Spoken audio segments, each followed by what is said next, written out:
അന്ധവിശ്വാസങ്ങളും അനാവശ്യ ഭയങ്ങളും നിറയ്ക്കുന്ന ഒരു സമൂഹത്തിലാണ് നാം ജീവിച്ചിരിക്കുന്നത്. അതുകൊണ്ട് ദൈവമക്കളായ നാമം പലപ്പോഴും അതിന് അടിമപ്പെട്ടു പോകാറുണ്ട്. നമ്മളെ ദൈവമക്കളായി ദൈവം മാറ്റിയ സ്ഥിതിക്ക് ഈ ഭയങ്ങളിൽ നാം ഒഴിഞ്ഞിരിക്കേണ്ടത് ആവശ്യമാണ്. ഈ ഭയങ്ങൾ നമ്മളിൽ നിലനിന്നാൽ നമ്മളുടെ വിശ്വാസ ജീവിതം വളരെ ശോഷിച്ചു പോകും, നമ്മളുടെ സാക്ഷ്യ ജീവിതം ഇല്ലാതെയാകും.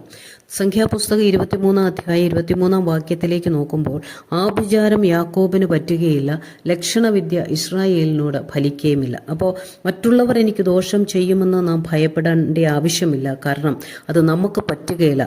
എന്തുകൊണ്ട്?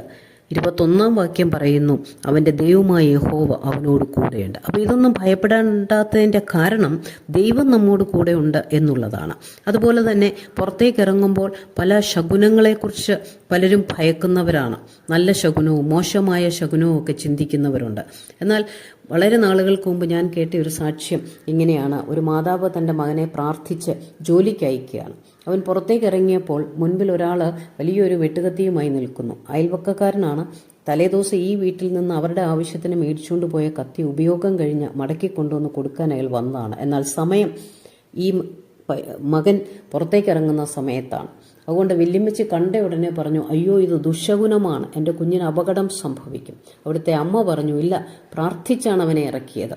പ്രാർത്ഥിച്ചിറക്കിയത് കൊണ്ട് സർവശക്തൻ്റെ കരങ്ങളിൽ അവൻ സുരക്ഷിതനാണ്. കത്തി കണ്ട് പേടിക്കുന്ന ഒരു ദൈവമല്ല നമ്മുടെ ദൈവമെന്ന് പറഞ്ഞു. ആ സാക്ഷ്യം ഒരു വിലയേറിയ സാക്ഷ്യമായി കേട്ട ഞാൻ അതിനെ ഉൾക്കൊണ്ടു. നമ്മൾ ഓർത്തിരിക്കാം, പുറത്തേക്ക് ഇറങ്ങുമ്പോൾ നാം പ്രാർത്ഥിച്ചിറങ്ങുമ്പോൾ നമ്മുടെ മുമ്പിൽ നമ്മുടെ വഴികളെ സുഗമമാക്കുന്ന ദൈവം കൂടെയുണ്ട്. അവൻ നമുക്ക് മുമ്പായി കാര്യങ്ങൾ ചെയ്യുവാൻ നമ്മളോടൊപ്പം നമ്മളുടെ മുമ്പേ തന്നെയുണ്ട്. അതുകൊണ്ട് ആ ദൈവമാണ് നമുക്ക് കാര്യങ്ങൾ സാധിപ്പിച്ചു തരുന്നത്, അതല്ലാതെ നമ്മൾ കാണുന്ന ശകുനങ്ങളോ ഒന്നുമല്ല. യെശയ്യാവിൻ്റെ പുസ്തകത്തിലും പറഞ്ഞിരിക്കുന്നു, നിനക്കെതിരായി വരുന്ന ആയുധം ഫലിക്കുകയില്ല, നിന്റെ ഉടയവൻ ആണ് നിന്റെ അവകാശം. നമ്മുടെ ഉടയവൻ ആണ് നമ്മളെ സൂക്ഷിക്കുന്നത്. അവൻ നമുക്ക് ചുറ്റും വേലി കെട്ടി നമ്മളെ സൂക്ഷിക്കുന്നത് കൊണ്ട് തന്നെ നാം ഭയപ്പെടാതെ അവനിൽ ആശ്രയിച്ചാൽ മതി.